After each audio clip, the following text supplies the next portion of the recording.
For those of you who have just joined us, good evening. And just as we're giving people another minute or so to get logged on, please take a moment to introduce yourself within the chat box. Please include your name, your organization, and your county.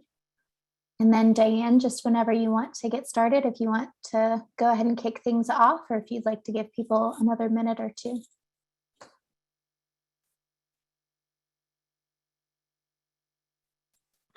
Let me unmute. I say we honor everyone's time and we go ahead and get started, and people just keep introducing as we go. How's that?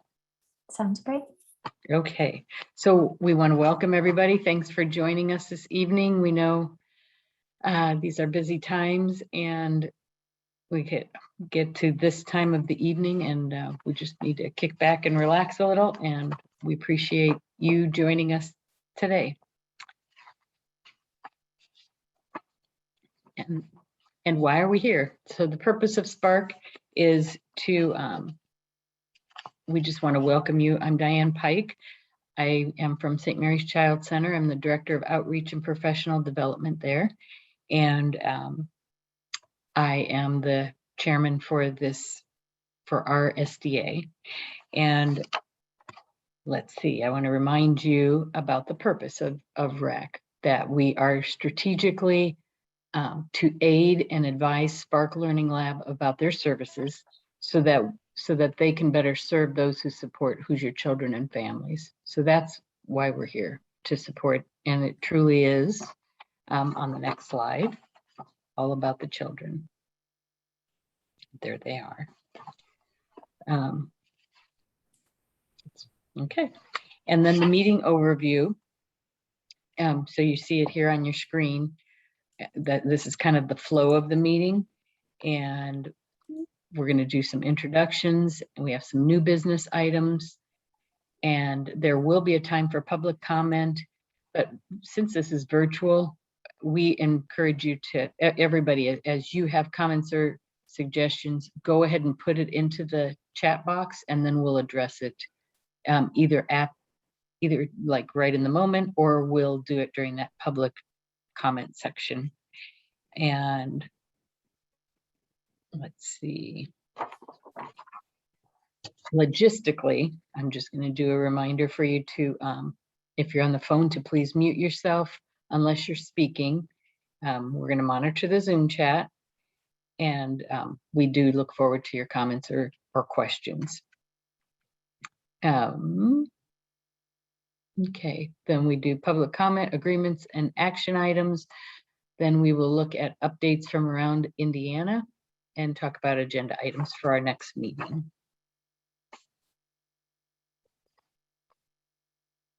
And so we are introducing ourselves in the chat box. I'm not sure if we are going to go further than that.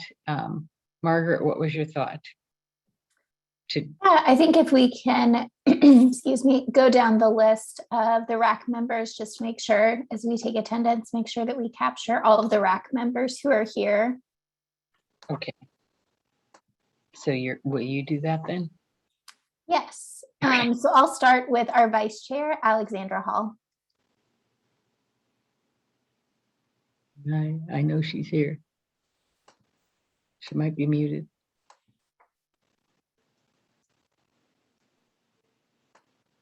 Yes, she did chat in her introduction, so she is here. Yes. Okay, great. Next, I'll turn it over to Camelia Smith. Yes, I'm Camelia Smith, Director of Lollipops Early Care. Okay, thanks, Camelia. Next, we have Jessie Pike. Hello, I'm Jessie Pike. I'm the Director of Beginnings Preschool and Childcare. Thanks, Jessie. Next, we have Katie Ninehouse.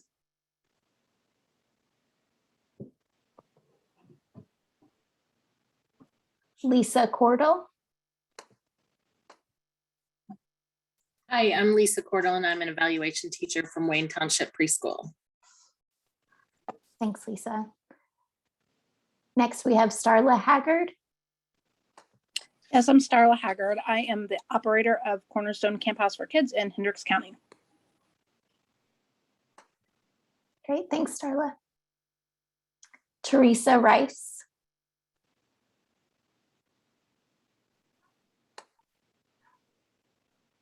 Tequila Welch. Hi, I'm Tequila Welch from Child Care Answers. I am the Program Engagement Manager. Great, thanks, Tequila. Vivian Brown.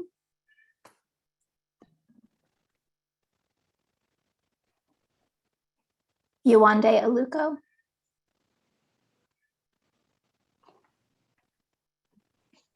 And Kelly Jones.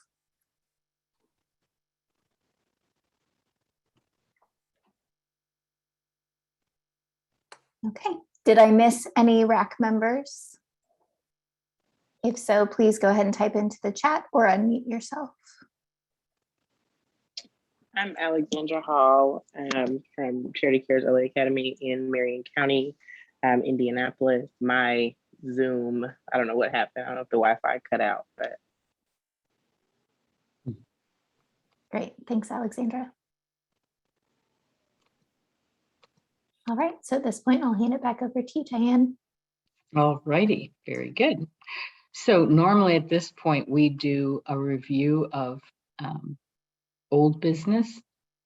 And what we decided, we're trying to condense the meeting and really open up some space for some conversation about issues that we've identified. We hope that you see them as worthy of having a conversation around.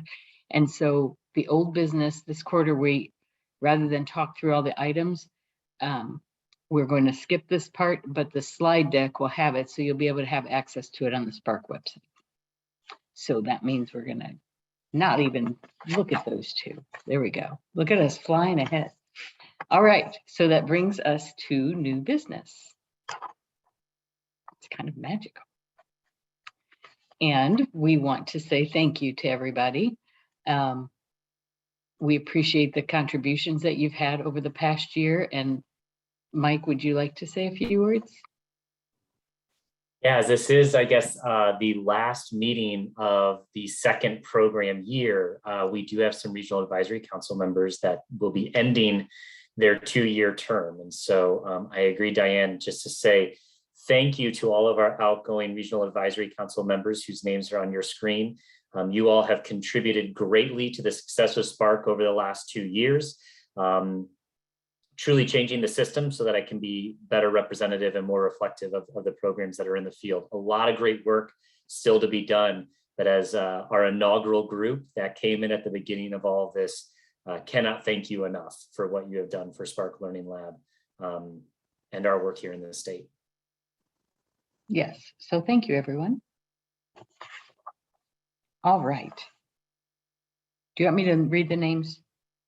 We don't need to do. There's the names. Okay. And it's on the slide deck.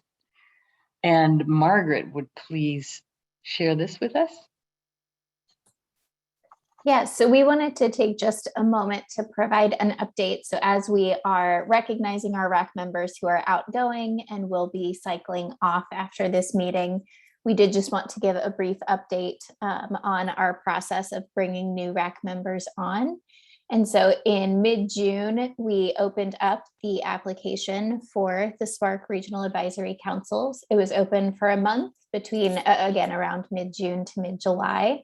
We received 72 applications from across the state, and a great number of those were from SDA 3. We had a total of 25 applications within this SDA.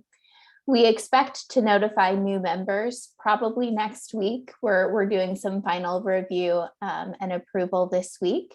So if you did apply to join or rejoin the RAC, you should be hearing from us in the next week or two. And then for both the new members and the returning members, we're planning 2 virtual onboarding sessions, which for those of you who are RAC members, you'll remember these sessions from last year. We'll follow a very similar structure to what we did last September and October, but those sessions have been scheduled for September 16th as well as September 22nd. And if you have a conflict with either of those dates, let us know. We will be recording both sessions. So if you're unable to join us, you can watch the recording after the fact, and we'll make sure that you have the opportunity to provide any input or feedback as we're determining meeting locations and meeting schedule for the next year. And then we'll plan to reconvene the RACs again in November. Any Thank you. questions on that process or any clarifying comments from the RAC members?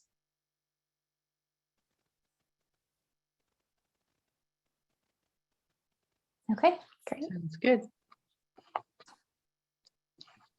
Okay, so this kind of brings us into our next section, which is Let's Talk, SDA 3, and Alexandra's going to help us with this one. Please.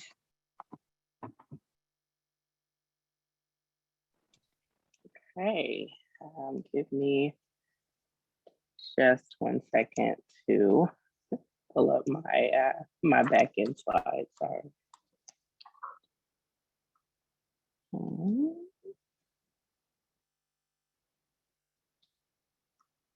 While she does that, All I right. think. Okay, I got it. You mind? All right. Okay. So we are definitely excited to kind of segueing from, oh, sorry, let me get my camera on. Sorry, I am preparing for a pass the quality inspection. So yeah, it's been a long day. Anyway, so we are definitely excited to welcome new members for the next quarter and to keep our returning members. One thing that we did want to just kind of talk about was just engagement. So this only works if we work it. So if we come or no one offers suggestions, no one offers feedback, or no one kind of steps up to the plate as we kind of talk about new initiatives, everything will stay the same. So I, for one, joined the RAC to help instigate change here in Indiana, definitely in greater Indianapolis, greater Indianapolis, speaking for Hendricks, Hamilton, as well as Marion. But, we need you. We need ideas. We need just participation. Huge. So Diane and I talk quite a bit offline to just try to figure out how to make the Regional Advisory Council the best possible experience for council members, engaging the public, et cetera. So I'm just kind of looking for some help from the group at large, group at large as well as the public. Let's see. Yeah, so as we kind of go through the next items, we kind of want to do some brainstorming. I'm all about respecting time. It is nearly 6 p.m. I know I am knee deep in sensory items, Amazon boxes, dictation and artwork, trying to get ready for this upcoming inspection. And I can imagine what some of you guys have to do as well. So if you guys have ideas on how to get engaged, how to kind of help things flow, we are so happy to take those ideas, and just kind of hear what you guys want to talk about, if anything. So Diane and I, as chair and vice chair, we are kind of the main line of communication with the technical assistants, Margaret, Mike, and the folks from Spark. But we are more happy to connect with you guys offline, get some ideas to take with as we go into debriefing, all of those fun things. So here to represent, but not take over the entire thing. So definitely excited as we turn over and start a new year to just kind of have some more engagement from the crowd. So yeah, if you want to go to Yeah, go ahead. I was going to flip to the next slide. Okay. I just want to add, so these next few slides, these are things that we thought these might be some things that they're top of mind for us, and we are hoping that they're issues that would be helpful for all of us to talk about. So it's this type of thing. If you have topics, send them to us so then we can maybe address them and find a way that Spark can then add resources for everybody. Okay. All right. So as we talk about staffing, staffing in general is an issue in early childhood. But during COVID, I think it got a little bit worse. So this is something that we wanted to bring up. There were some other items that were proposed, but we felt very strongly about talking about what actually matters to the people. And that, I mean, and at the end of the day, you can't run a facility without staff. And even if you have staff, you can't run a classroom if it's not in ratio. And, you know, you can't have someone on the floor who hasn't been background checked, drug tested, TV screen, all that fun stuff. So there has definitely been some help rolled out from OE Castle. But we wanted to know if anybody had any additional suggestions, anything that you haven't seen yet, but you'd like to see. Or does One anybody thing have for any me- extra people they want to give us? if only. Throw it in One there. thing that stands out for me, last year they had the recruitment and retention grant, and that was great for that one time, but that's something that needs to come back. We have the piece for the onboarding stipend that is available, but what about the people who are already there that wouldn't qualify for that, who have been working hard through the pandemic, and just need a little boost in terms of morale, in terms of morale financially, you know, and just to kind of keep them there when it might be a little more attractive not to work. So that is something I'll throw out there. I don't know if anybody else has anything. And one thing, we talked about this at the Registered Ministry Advisory Committee as well, but just how to promote early childhood education as an actual career. So with Paths to Quality, with some of the new things that have been implemented in our state, it has kind of helped to professionalize the profession, if you will. You know, giving incentives for people to go back to school, to gain a certification and eventually a degree in the field, things like that. But one thing that was brought up was pay and benefits. So that is kind of always going to be something that stands out, that may cause people to come in for a little bit. And then if they want to stay in early childhood, maybe move on to a school system as opposed to a center or ministry home, something like that. So I'll throw that out there, and I will be quiet to see if anyone else has any suggestions, or if we want to drop them in the chat, want to kind of talk about it a little bit later offline. However you guys want to. I did have one comment on the ECE career pathway. So we actually literally, it's crazy, we were talking about this today in our organization as we're rebuilding, as we're relaunching Child Care Answers, and we realized that that's one of the things that's missing. We talk about higher ed, but we're not necessarily showing teachers what they can do outside of the classroom. Not saying that we're trying to take people from the classroom, but I think that they need to see the journey of different type of career choices. Even when we're talking about going into because a lot, if you think about the career centers in high school, they're preparing them to take the CDA, and they're taking the CDA class.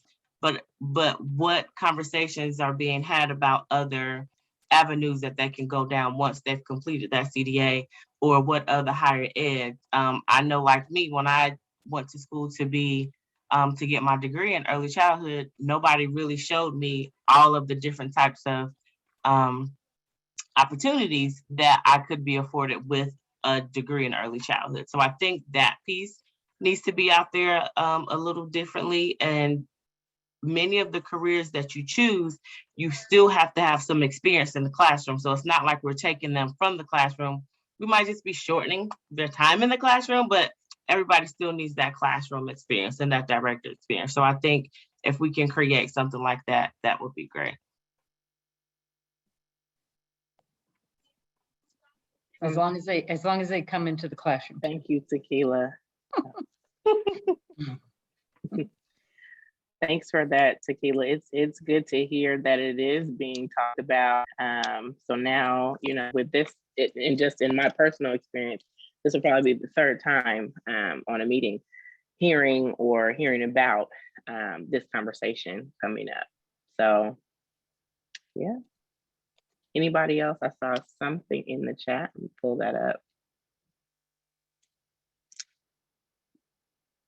Yes. Okay. So I see Starla says our great staff are getting exhausted, staying on top of back and forth COVID guidance, COVID guidelines, cleaning, etc. And we need funding to give bonuses and help pay the higher taxes brought on by all the help that has been given. So I second that. High five and fist bump there.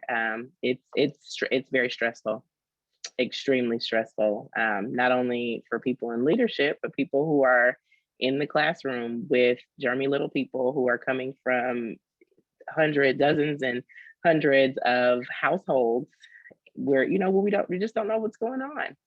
So, yeah. And Mike, All right. what And is I that see that you Crystal shared? said the CKCs are being revised and Go ahead.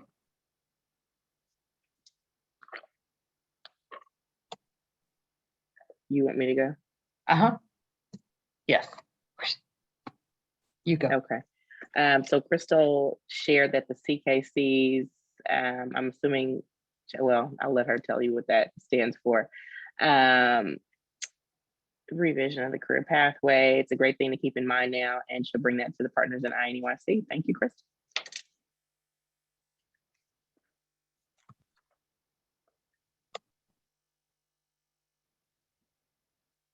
And then Mike, thank you, Crystal. yeah. I knew it was something about competencies. Indiana core knowledge and All right. Yeah. And Mike, what is it that you put in? That is a link to Indiana's current career lattice. Crystal referenced that the CKCs in the career lattice are currently under revision, but we do have one currently. I don't think it addresses the need that like Tequila was speaking to in terms of with what degrees could I expect to do what jobs or what are all of the jobs within the ECE sector that are available. But it's what we have today. Thank you. Okay, anybody else have anything that they'd like to share on this from any of these bullet points on staffing? Any thoughts, any tips? Anybody figure out the magic bullet to make it all better?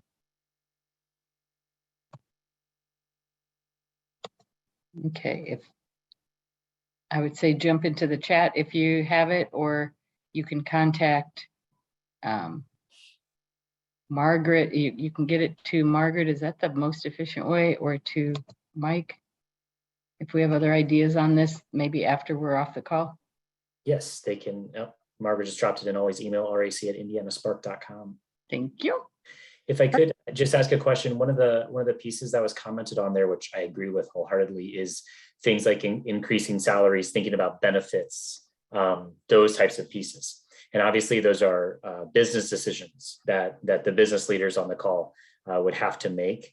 And so I'm just wondering, do people feel that, do the business leaders on the call feel as though they have the expertise and the knowledge at this time to be able to make those kinds of business decisions in terms of securing benefits for your staff? Or do you have financial advisors or I don't know, CPAs, or are you working with someone to maybe understand what those opportunities would be if you did have the money to do it, or if you did, if there's a way to rework your budget to make that happen? So I guess my question is, if you were able, would you feel confident going out and securing those kinds of benefits, or increasing the salaries, determining what salaries actually should be and increasing the salaries of your staff? Or do you need more? Do you feel like you need more expertise to be able to do that? Oh, I would say training is not the issue. The issue is collective bargaining power. Because I did probably a little bit earlier, either earlier this year or late last year, did, benefits, just some research on benefits. And for a single organization, I mean, it was astronomical. And so I've seen at some different organizations, just the cost to employee is considerably less than what it would have been in the research that I've done And if you know anything about like just insurance in general, what you get from one broker, you're going to get from all the brokers because they kind of have access to the same systems. So I think the biggest issue is going to be the number of people who are eligible. And so a lot of times, because the pay is so low in our field, most people qualify for a government benefit. So that kind of takes care of the kind of classroom workers, assistant teachers, maintenance, things like that. But for people who are in leadership, I mean, you're priced out of those sorts of programs. So that would be the thing for me. I mean, I definitely don't think a training would help. I think it would kind of really be maybe a conglomerate, a kind of statewide ECE exchange or something like that. I know that's not like an overnight situation, but I definitely think the biggest piece would be collective bargaining. Make it more affordable. Yeah.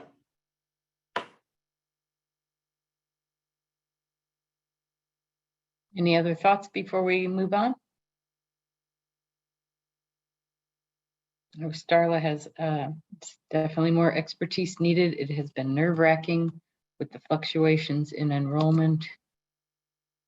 COVID closure budgeting has been astronomical. I think we're all in the same boat on that one. Certainly, it's going to all level out here pretty soon. Okay, why don't we move on? Moving forward from COVID. So we have some things that we identified under this that we'd like to discuss. How does early childhood move forward following COVID and what providers need in terms of family engagement, networking, convening and peer learning, and supporting staff well-being? So we kind of broke that down. We'll move on. So why don't we again, just would like to have some conversation around this. Family engagement. How's COVID impacted how you engage families? What is working well and what isn't in terms of family engagement? And what resources and supports does your program need to help you engage families? Okay, go. Anyone have any thoughts for us on these?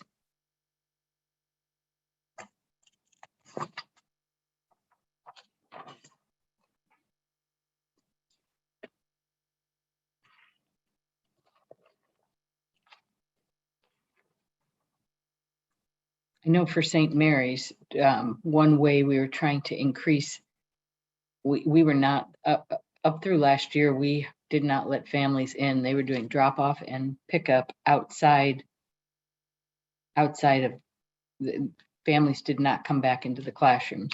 And this year we're trying to loosen that a little bit and let a few come in and then they just can't stay for an extended time. So we have tried to increase our support through the Seesaw app and just emails and that type of thing to make sure that they feel a part of the classroom. I don't know if Spark has any apps or any kind of family engagement that people can tap into. Is that something to think about? Talk a little bit more about the Seesaw app and what that is. So I hopefully somebody else on, since I'm not in the classroom, I don't do that, but Seesaw, you can take pictures and do like almost like a texting. You can have conversation back and forth, but within that app, there's a paid version where you can take pictures and it aligns with foundations actually, to like talking about what skills you could sort the photos into skills. We use Seesaw at ELC Brook Park. Thank you, Erica, for saying. I apologize. I'm driving to a hip hop dance class for Lucas, but I will be sitting stationary in just a moment and could add some more thoughts there. And also, hi, Diane. I do. And I think that there's opportunities there. Yes, we have a lot of partners throughout the nation who develop apps and those types of things that we've been having conversations with. I'm not sure that we've ever seen how it could apply on kind of a scaled statewide basis. But I do think that if there is value, if there is momentum there behind programs wanting some kind of technology to connect with families, maybe that's something that we could explore more deeply to, I guess what Alexandra was saying earlier about purchase power. Maybe there's a way to bring something like that to Indiana at a lower cost or something to that effect. Right. Yeah, I'm just throwing it out there as a possibility.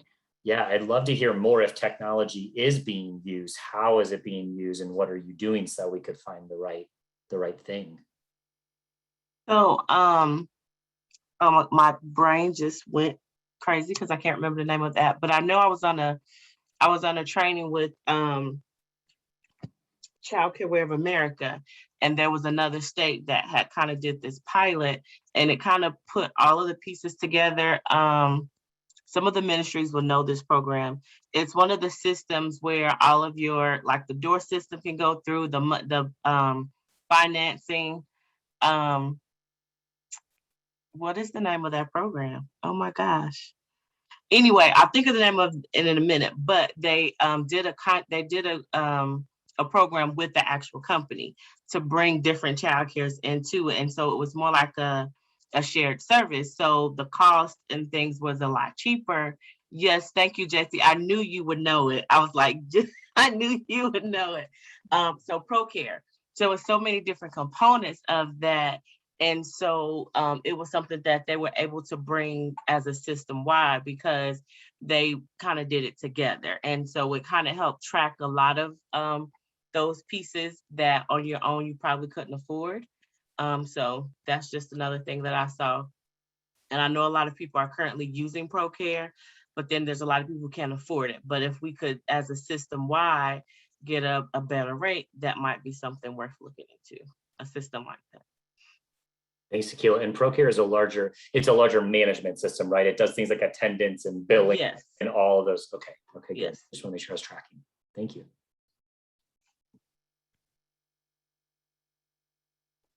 Anyone else have any thoughts?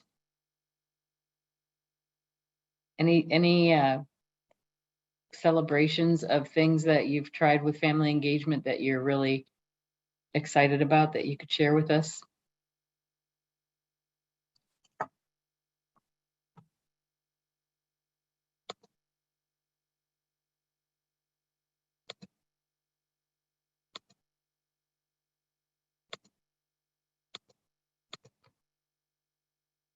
Okay, well, maybe we are ready to move on to the next slide. And so this one is highlighting networking, convening, and peer learning. What was happening pre-COVID that worked well to convene providers that we need to bring back? It's true, COVID happened and some things just went to a screeching halt. And maybe what can we bring back that was working well? What are your programs and your personal needs for networking and learning? Are you ready to convene in person for networking and peer learning opportunities? What conditions would need to be present for you to feel safe? Such good questions, especially with this numbers going up and the variants coming forth. Share some thoughts with us, please.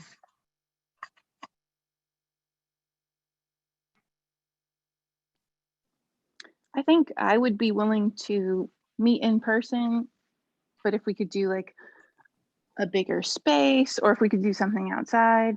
And I've also seen people, groups that have done, like they get different colored wristbands and it like shows people like what you're comfortable with. Like if you want a hug or you want people to stay their distance, whatever it might be. So I know that has worked for some people as well. Thank you.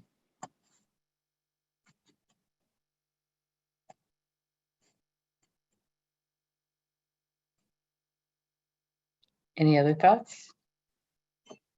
I think making it more flexible to, I know Indiana's going back and forth with make mask mandated or not, but putting some protocols around that just so people can feel safe. If it is an in-person event, maybe just for that event, even though it's not a mandatory in the state right now, maybe the networking events are mask mandated, and still in a large space where there's enough space to kind of spread out, and not necessarily a eating event, but more so just like a networking. If there is a cocktail hour or something like that, it's just to one side where you can go and feel comfortable, and not that for people who are uncomfortable being around max people, you don't have to worry about that type of stuff.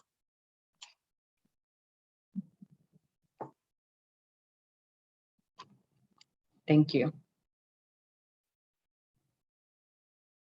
Other thoughts?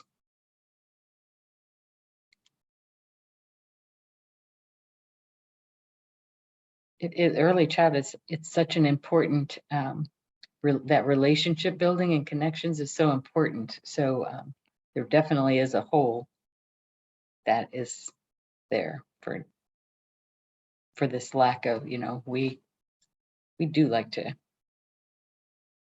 just get together and laugh and talk and hug.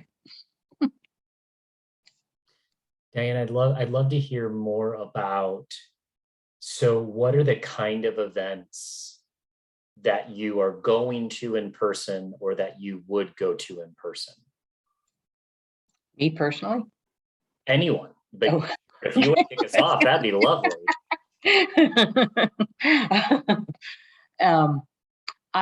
Okay, so I'll start us off. I think my behavior, if you track my behavior, I am as you can just tell what news, what the latest news is I've heard, because I'll go to church and I don't wear my mask. I feel safe there. People are still spread out. And then, but I go to Costco and I'm going to keep my mask on at Costco, and I'm fully vaccinated, but I don't know. It makes you like Jekyll and Hyde. I don't know. But I do also miss the camaraderie of being in person. Okay, somebody else. So I will say, for me, I have gone to conferences. So like professional development is still something that's important for me to do in person. So I've done that. And then in-person meetings. So especially when we're talking about like really deep, rich content, I've gone to meetings in person for those. So those are two kind of things that I think would make me go somewhere in person. So I would like to ask you, for the conferences, what accommodations were they doing for those conferences? So the one that I was at most recently, you were required, the word was required to wear a mask. However, it was not enforced. And it did take place in the conference space of the hotel. So there was a bit of a gray area as to when I was in the conference and when I was not. So maybe that played a little bit of part in that. All the spaces were very large. They had capacities in all the rooms. And so you didn't have any more than, you had 6 feet of distance anywhere that you, anytime you were in a conference space. The exhibit hall was the same way, that everyone was spaced out about 6 feet. And there was one luncheon where we were served a plated meal. Okay. Thanks. Who else would like to share your comfort level, and where can we move to? And I think for me, it's about what is going to get you to attend. So one thing that I'm struggling with, and Spark is struggling with right now, is we just like really pushed our in-person training. And so we overloaded our training calendar with in-person training, but we're canceling 70% of those trainings because no one is coming out. And that could be the titles, that could be something like that, but it could also be because all of a sudden the Delta variant is very prominent in our state, right? And so The other thing that I'll say is like the in-person meeting that I went to, I also knew I would have the opportunity to network with people that I haven't seen in a very long time. So that was a big draw for me too, was to get into somewhere where I was going to network with people. So I'm interested in hearing like, what would people be willing to go to in person at this point?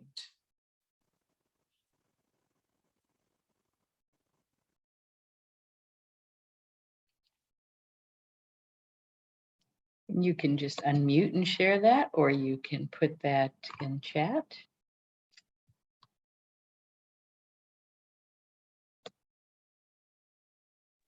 I would also love to hear if you just don't know. Mhm. Because maybe that's where we are these days. We just don't know.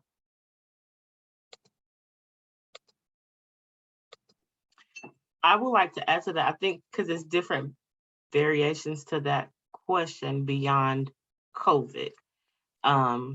Because I think a lot of us have gotten comfortable with the convenience of logging on. I know even for us, in our world, we're able to attend more meetings because I'm clicking off. I don't know if that's a good or bad thing because I'm clicking off one and clicking onto another one. I'm not driving 45 minutes in between. So I know that poses as an issue, or it has been something that has lessened that inconvenience factor for people. And I think a lot of people have gotten comfortable with that. So I don't know how to ease the best way to ease back in, but speaking as far as comfort level for me, I'm comfortable because I look at a training the same way I look at a grocery store. If I'm gonna go to a grocery store, I'm gonna keep my mask on, I'm gonna keep my distance, and I'm gonna go. So I could do that same thing, or I'm going to church, but everybody's not doing that. So for me, I can say that I'm comfortable. I'm back out. We're doing in-person visits, but we just make sure that we feel like we're safe. If you don't feel like you're safe, then that's a place that you don't have to stay. If they're not exercising any of the 6 feet and all of that stuff, I think you can just ask ahead of time what type of precautions they have in place so that you know your comfort level. Makes sense.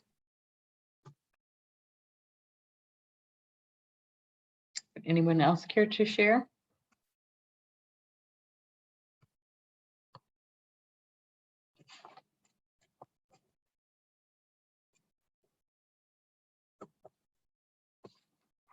Keep thinking and remember that you can, if you have other thoughts that you'd like to share, you can send it to the email that Margaret had sent us. Okay, shall we go to the next one? Supporting staff well-being. This is so important. Somebody I know in the chat earlier had talked about how stressed staff is. It is. It's been a lot. It's been a crazy ride. What does this look like post-COVID, and what do our staff members need? We're hoping that in having this conversation, maybe we can come up with some resources or some trainings that might help that we can share. Anybody have any thoughts?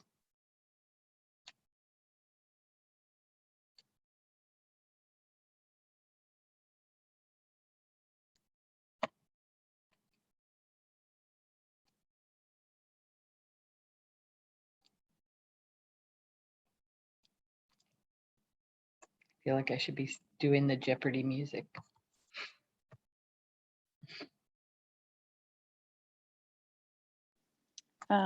We've had parents that have offered to cater lunch recently, which has been really nice for the staff. Nice.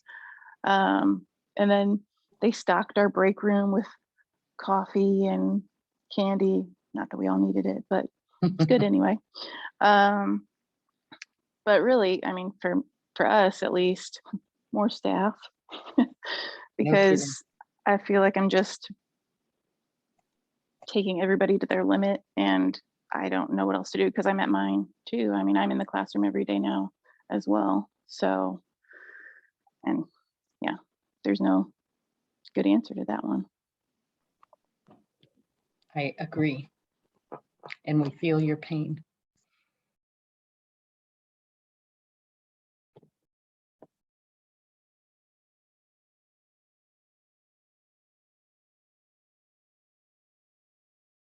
That's a good idea. Joyce says, could we survey staff to see what they feel they need?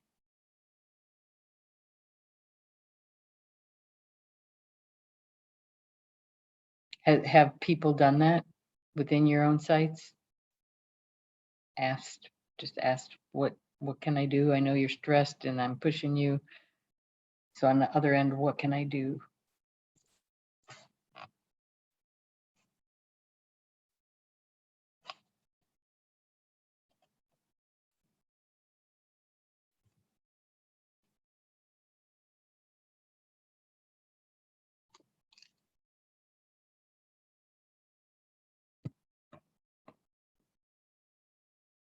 So maybe this is something to think about.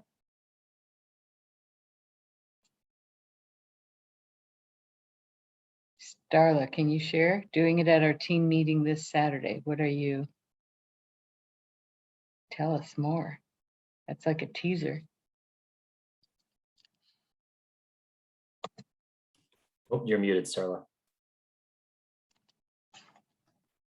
Are you there? There we go. Okay, perfect. Okay. So we do quarterly team meetings. I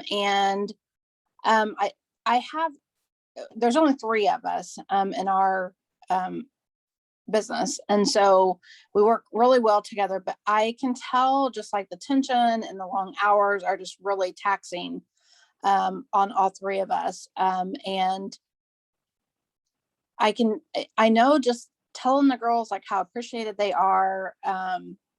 You know, when you're so tired and you got those walls built up, that can only get us so far. So we're doing our team meeting on Saturday, and I've gotten them like little gifts. I got like a tote bag with a t-shirt, just kind of like a fall kind of theme, just to kind of get them in the mood. And then I'm just going to ask them like, what do you need from me? Because they are so good. Like I don't want to lose them. That is honestly, that's probably one of my biggest fear. Right. Is losing them. So I need to figure out like how to retain them. So I'm just going to ask them Saturday at the meeting, like, what do I need to do to keep us going strong? Yeah. It's sometimes, I think that's great. And it's important to ask the question. You're just kind of triggering me to think. So I do some trainings up around applied education neuroscience, and we talk about children and co-regulation and trying to keep them calm, and that an important thing is that staff needs to be calm, and we need to think about their well-being. So what Yes. can we do that will help them be calm? And some of it is just having them reflect when you're stressed, what works well for you, what could you do? Like, you know, for me personally, it's taking a walk. That is, I think, early COVID, man, I walked at least an hour a day, and I was listening to a book on an audiobook, and that was calming to me. That might not cut it for other people. I know they're going to want vacations. So, so you know what, while we can't afford the $15 an hour, I don't know, maybe we could do a vacation bonus. I think that would be great. Yeah, there you go. And Crystal, thank you for adding that. We did work on that educator wellness toolkit together for IDOH. So Crystal's dropped that in. So that's worth taking a closer look at. Thank you, Crystal.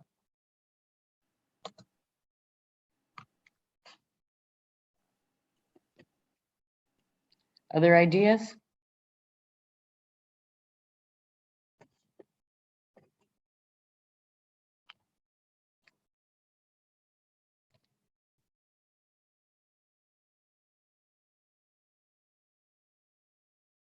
Yeah. That's true, Mike. Sometimes when you're in the midst of it, just taking a minute to breathe. And I think them knowing that you see them, you see the struggle, and you know that you know that they're putting forth a lot of effort and that it's appreciated. And then again, it all ties back that it's for the kids. Any other thoughts? I think this is something that we can keep thinking about, and if you come up with some ideas, if you try some ideas from the wellness kit, I'm going to be looking at some resources, then maybe we can share them with our group through that link that Margaret gave us. Okay, shall we move on? Okay, update on path to quality incentives. Take it away. So I think that is my cue to jump in here. First and foremost, I just want to say, just want to say thank you all so much for not only just giving me some time tonight on the agenda. I know that following some pretty heavy topics is not easy, so hopefully this will be a little bit more of a lighthearted conversation. But I wanted to bring to you all some ideas that have really sparked from, I would say, a number of different opportunities we've had to engage with providers and trying to think about how we might be able to structure our paths to quality incentives to better meet the needs of programs. So based on some recommendations from providers, we have come up with a few different ideas. I see here that some of the ideas from our partners at Lakeshore have been pulled up here. What we are really trying to think about is how we could support the social emotional learning of children. I do realize that there were some kits, but not specific to social emotional learning. So within the meeting materials today, you would see some recommendations that are targeted for specific age groups. So the one here is the infant toddler social emotional kit. There's a preschool pre-K kit and some other general sensory materials as well.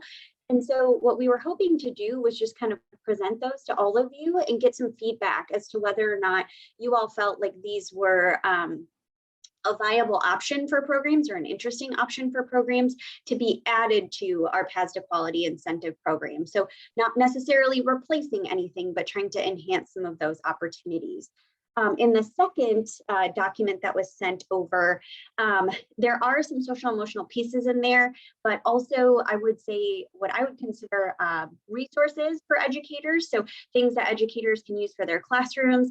And one of the other big changes I think that we're recommending is the opportunity to purchase consumables. So that is not something that we have really ever allowed through our paths to quality incentives, but we do recognize that all of these things are incredibly useful to programs and may also be budget relieving. So wanted to make sure that we included that as a potential option.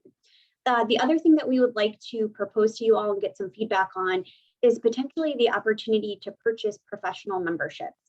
We realize that professional memberships are a benefit to programs in a number of different ways, whether that's renewing a CDA, paths to quality participation, or just being able to connect with your colleagues in various resources on a national level.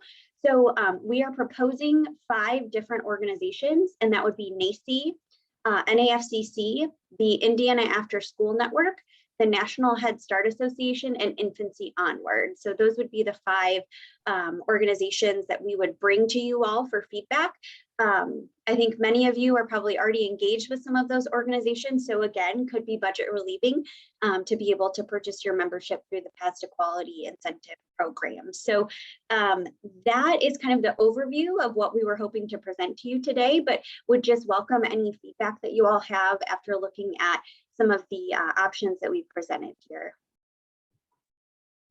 And again, everything that Crystal has mentioned is on the indianaspark.com website, all the documents that Margaret has pulled up and has here. If you go into the SDA 3 Regional Advisory Council page and go to the meeting materials, everything is linked there if you want to pull it down and take a look at it tonight or any other time. Well, I'll just jump in. I love the idea of having the membership to the professional organizations. I think that's a great idea. And because that's uplifting you, for the year. And the art consumables is great too. I will say, I know consumables has been a bit of a hot topic, right? Just because I think originally when we launched this program, we wanted to make sure that what we were giving to programs was something that could make a difference for children, right? But I think, you know, as we're talking about what programs are needing, what might be budget relieving, and these things also count for your Paths to Quality interest centers too. So we did try to reframe our thinking, but we're open to conversations around that. So again, we know those things are helpful, but thinking about what could make the most impact for programs, I think we would be open to a conversation there. Okay. So does anybody have any thoughts that you would like to share with Crystal? Some feedback? And also, I fully recognize that you all are insanely busy. So if you haven't had a chance to look through some of those pieces, I'll drop my email here in the chat. So you're more than welcome to send me some feedback directly if you haven't had a chance to look through that. Thank you very much. I will say, though, we're hoping to make some decisions at the conclusion of this kind of round of RAC meetings. So if you do have feedback, if you could send those to me within the next like 3 to 4 weeks, would definitely appreciate that as we hope to make some decisions, but would really love to incorporate your feedback into any changes that we make.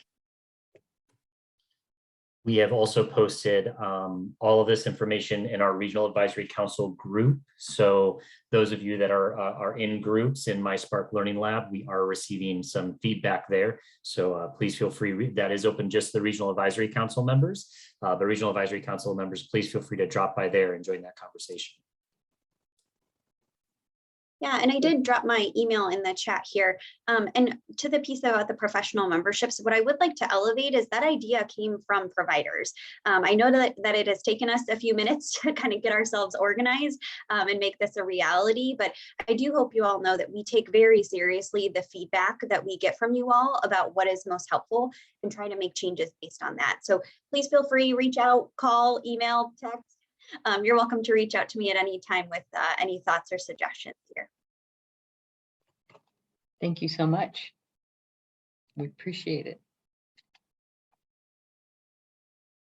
Okay. Anybody have any thoughts now, or shall we? Well, let's just take a moment. Any thoughts now?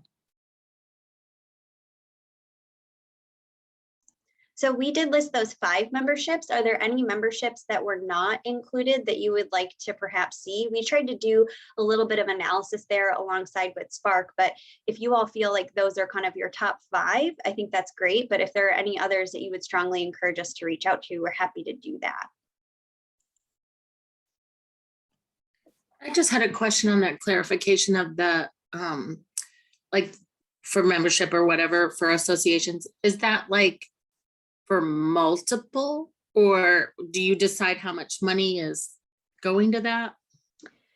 Yeah, so it would be an annual membership for the 5 organizations that I just dropped in the chat. I will say that those prices vary a bit, but it would be 1 annual membership to each of those organizations. Oh, okay. Good question, though.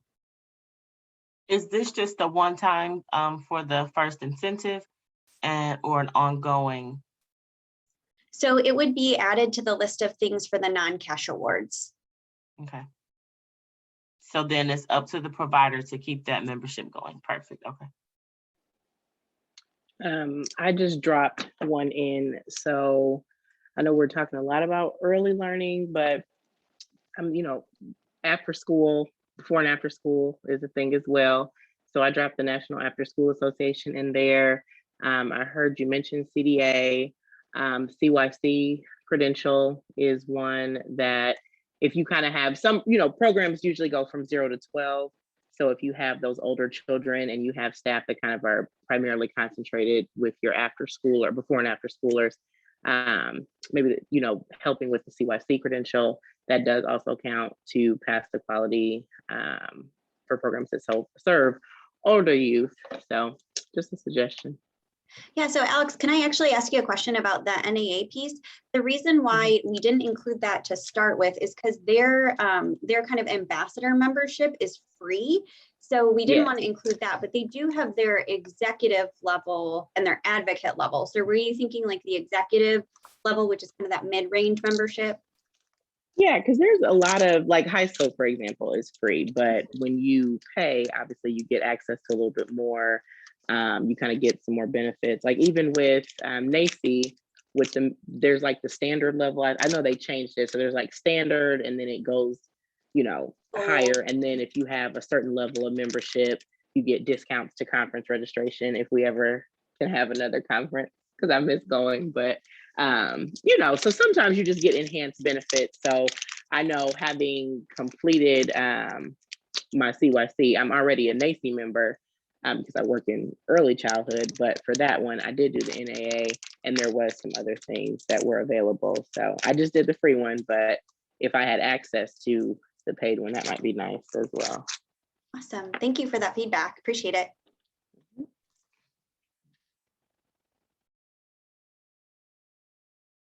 Anybody else?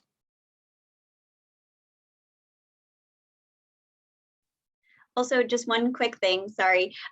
Someone sent me a private message just saying that Infancy Onward is currently not on the list of approved memberships for Paths to Quality, but that will be changing. So just wanted to say that totally recognize that, but we will be going through the process to get that membership added, just because we are, I think, as an office, trying to put more of an emphasis on early childhood mental health. So.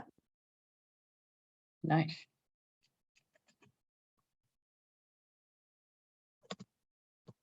Okay, anybody have any other thoughts to share with Crystal while she's here?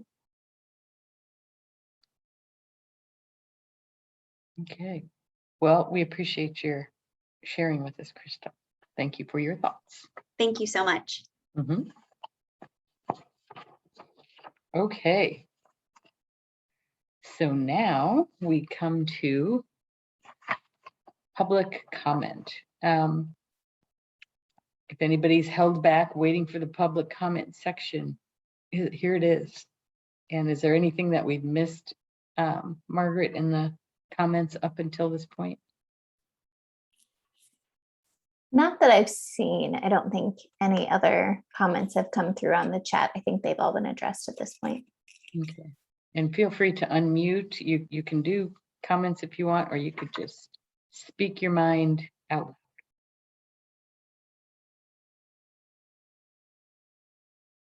Any thoughts of things that you'd like us to further pursue, kind of along these lines of brainstorming and conversation, things that might be helpful for all of us?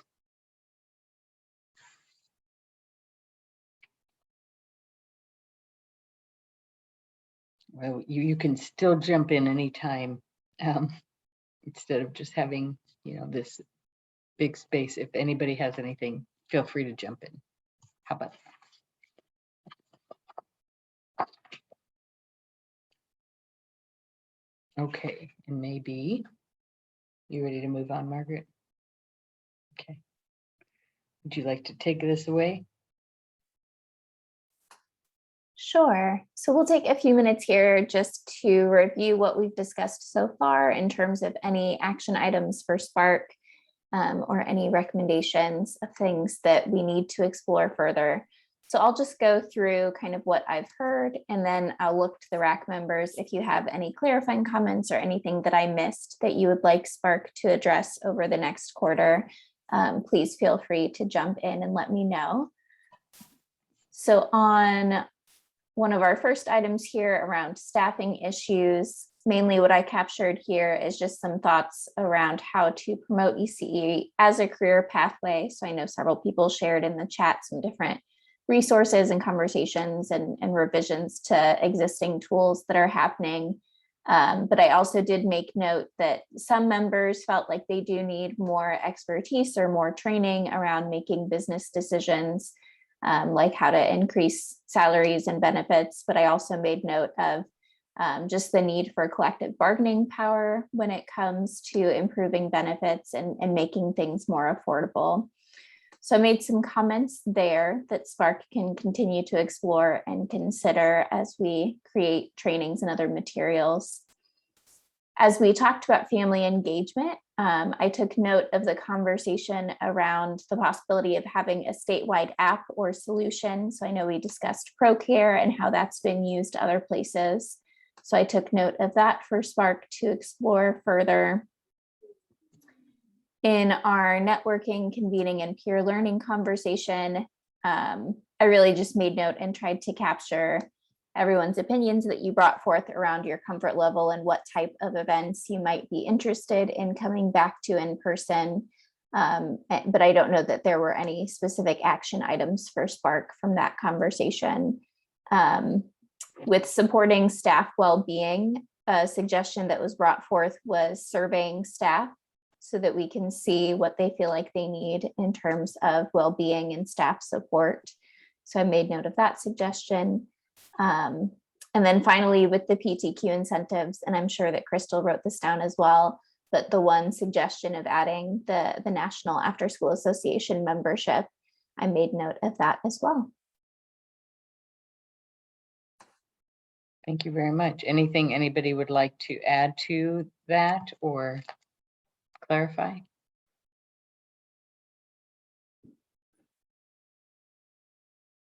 think you did a great job of capturing that.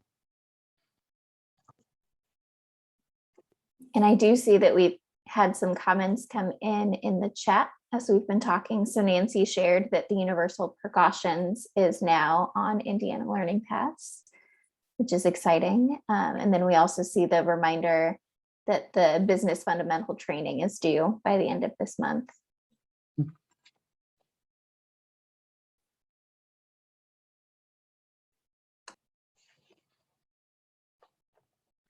Quick question about the business fundamental training. How is it captured and assigned to the program? I know on some of the grants, it'll say who did this training or who did the training, but for the ones where you had to have taken the training in order to qualify to apply for funds, how do you know where the person works? Do you tie it to their consent forms? Yeah, because you have to log into iLead to get to Indiana Learning Paths. We know who the user is that has gotten. Now I say that with the caveat that there are some limitations. Sometimes data coming over to Indiana Learning Paths from iLead is not complete. So you might have a portion of a program name, you might not have a license number. And so we do have to do some investigative work to try to figure that out. But that is how we know and how we report on what programs have completed. Because remember, it's just someone in the program. It's not a specific person, but what programs have completed the business sustainability training. At the same time, we're also letting people know, be sure that you keep that in your training record, because if at any time, for some reason, we weren't able to attribute the person to the program, and licensing comes and asks for documentation to show that you did complete the training, you'd want to be able to get that certificate out of your training record. Okay, so just essentially just have it on hand just in case. I would say so, yes. That was the Yep. biggest question for us, was how, you know what I mean? How would you know, especially if you have a personal email attached to your iLead? Because that personal email is still assigned to your program as a staff member. And so that's how that connection's made, but data is not always perfect. Good question.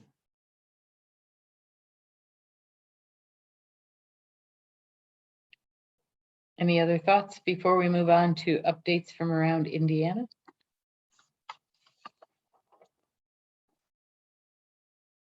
Alex, would you like to do this, or would you like me to do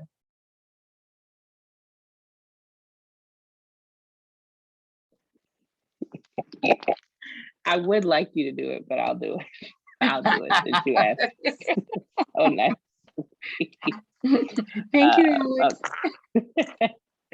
Okay, hang on. Let me just scroll to the side. So one thing that I always like to do, I firmly believe SDA 3 is the best SDA in the entire state of Indiana. However, our friends from across the state, they have some cool things going on. So I thought that it was just pretty cool to kind of hear about what everybody else is doing and know we are not alone on an island here in central Indiana. So everybody across, yes, SDA 3 does rock, Joy, I agree. So all SDAs are talking about membership updates as members cycle off, as applications come in, and everybody is talking about attendance and engagement in their region, as well as the path to quality incentives that Crystal just shared with us. So in SDA 1, they are focusing on staffing issues, just speaking about finding staff, the struggle that we're all facing, and if it's still an issue in the fall, they would like to further discuss it and just kind of talk through some potential solutions. SDA 2 is discussing program staff engagement with Spark, and they would like to see data on how many programs are engaged with Spark at the county, SDA 2, and state level. And they will review the data and discuss any gaps and engagement strategies. In SDA 4, they are discussing the annual report from Spark. And Spark's going to provide them with a progress report on meeting objectives in the annual report, as well as opportunities for communities to assist in meeting their goals. And, oh, sorry, y'all. Last but not least, SDA 5, my PowerPoint just crashed. Sorry, y'all. So SDA 5 membership updates, just talking more about attendance and engagement at the meetings, and then just kind of throughout the program year, more about Spark's, annual report. A big piece is offering sick childcare, kind of a catch-22 in that situation. So just kind of exploring that a little bit more. And then talking about the substitute teacher pool. And if you're not familiar, just kind of having, if you have a call out last minute, and obviously the teacher may not come, but the one group of people who show up every day is the kids. So just kind of having some backup that we can contact in the event of absences, and just kind of the need to staff in the event of call-offs, or obviously in the time of COVID illness or something like that that's taking a team member off the floor. So that is all for Around Indiana. Thank you very much. You did a marvelous job there, Alex. Thank you, Diane. Okay, so our meeting schedule. And this is going to be determined when we have our orientation sessions in September. We'll do that. I believe that somebody asked earlier if we're in second year of our tenure, do we need to do anything? And the answer is yes, right? Yes, so those sessions are for both our new members who are coming on, as well as our returning members. That we use that time not only to review just the expectations and the role of RAC members, but also as time to plan for the next year. So if you'd like some input on when the RAC will be meeting, where you'll be meeting, you want to try to attend this meeting, or let us know that you're going to miss, and we'll make sure to get your feedback another way. Thank you. So to be determined. Okay. And then when we talk about agenda items for next meeting, does anybody have anything that burning ideas that, or maybe we've sparked some thoughts, get what I did just there, on what we might cover, what we might explore for the next meeting? Anybody have any feedback about what Spark supports or other topics we'd like to hear and discuss about next? And also, what data and additional information can Spark bring to the council? Any thoughts?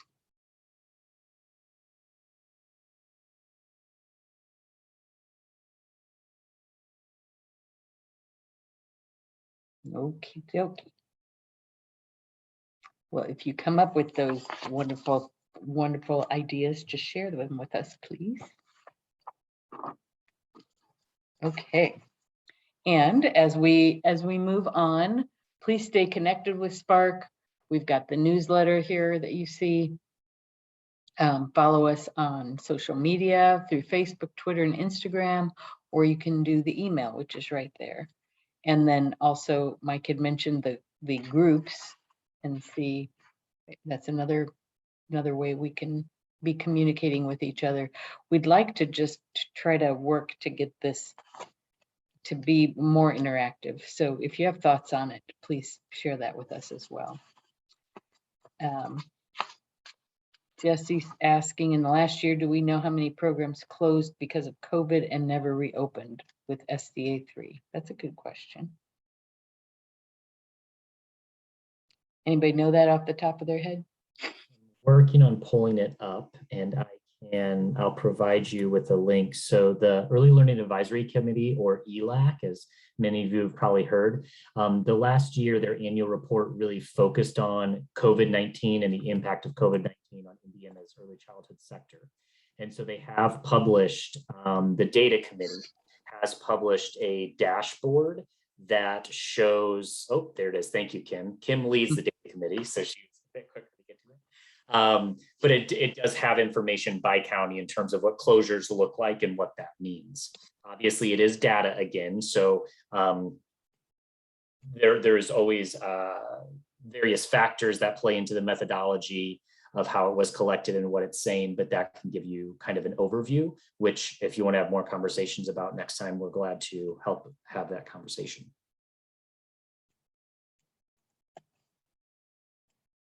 Okay, so if we go to that link, that will kind of talk about the state. Yes, if you go to the link in there, there's a button for the report. If you scroll down past that, you will be able to see the statewide map. Thank you.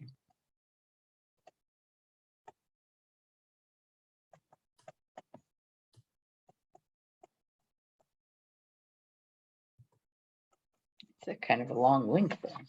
Okay. Got it. So right now, Jesse, specifically to your question, if we filter that by closed due to COVID, it's showing 15 programs in Marion County that closed specifically due to COVID-19, and then 2 in Hancock County, which is to our east. There is nothing else immediately showing in our donut counties. And Mike, just to give a little context there too, Please. you'll see a couple different ways that you can filter the data. One is closed due to COVID, and one is just closed in general. And we did have some limitations there in terms of how OE-CASL was actually tracking that. So we had to use a creative solution, I will call it, to where it had to actually be tagged as COVID had to be in the reason for closure. And what we know is that a lot of programs have closed, maybe because of COVID, but it maybe was not tagged directly because of COVID, but it was a business impact because of COVID. So just want to call out there's some limitations there, and it was because of the lack of data, because you'll see a greater number of programs have closed when you click on the closed for other reasons. Yeah, 231 in Marion County. Wow. Closed for other reason. You had 16 in Hamilton, 4 in Boone, 11 in Hendricks, 3 in Morgan, 4 in Johnson, 5 in Shelby, and 2 in Hancock in terms of our donut counties. Yeah.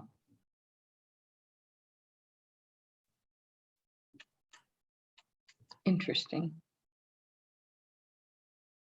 And I'm always happy to answer any questions around this dashboard moving forward, if you guys have them as well, even outside of this meeting. So always feel free to reach out. If you're trying to come here, use the data, and you're unsure how to do that, I'd be happy to be a thought partner for you. Thank you. That's much appreciated.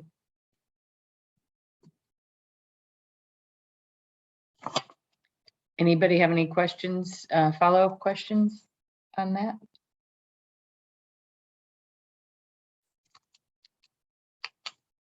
Okay. Well, I think that brings us to adjournment. We want to thank everybody for coming. We really appreciate your time again. Please stay engaged with Spark in all the different ways we noted, and take the information that you've learned about tonight and share it with your constituents, pretty please, in your network. Any final words, Alex, Mike, Margaret, anybody? Just stay well, everyone. Thank you so much. Okay. Bye. Thank you. I thank you.